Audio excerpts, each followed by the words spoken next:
ด้านข้างนี่แล้วก็ให้ตั้งเข้าด้านข้างนี่ดูแลฝรั่งญี่ปุ่นนี่น้องกองอย่างเดียวไปจะที่เลยดูแลมึงเมาจะได้ส่งสมองต้องให้32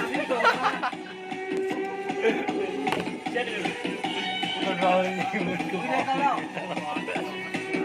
โอ้แสดงว่ามึงต้องไปเห็น32ข้างแล้วเจ้ามันจะก้มแล้วมันจะไปเห็น32ข้าง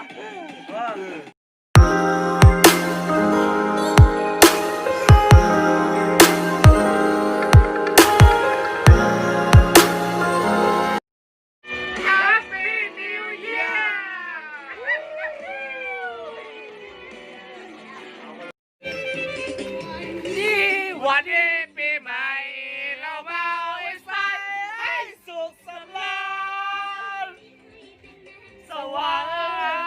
งเราได้ให้เป็นแดนสว่างเราลองทำกันสว่างวันปีใหม่เฮ้ยที่เคยประส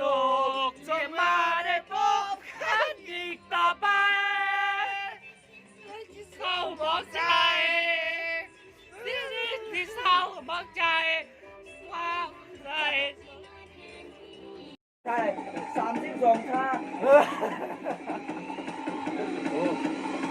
32เท้านะแล้ว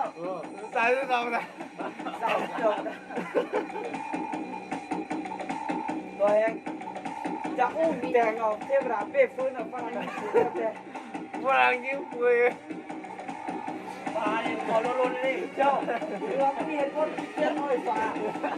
เสียงว่านี่เสี้ยนห้อยฟ้ามีเด้เสียงว่าฟ้านี่เสี้ยนห้อยฟ้าเคยเห็นแหละน้อง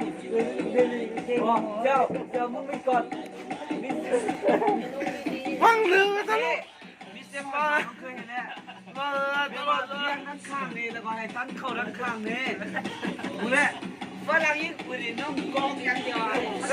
ไปจะที่เลยดูแลมึงเมาจะได้ส่งสมองต้องให้32เจ็ดเลยมันรออยู่มันกูไม่ได้ก็แล้วโอ้แสดงว่ามึงต้องไปเห็น32ข้างแล้วเจ้ามันจะก้มแล้วมันจะไปเห็น32ข้าง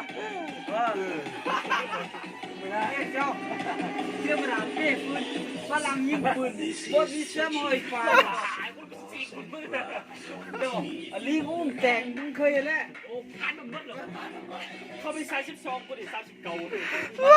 เจ้าของจากโซนนั้นมันเดี๋ยว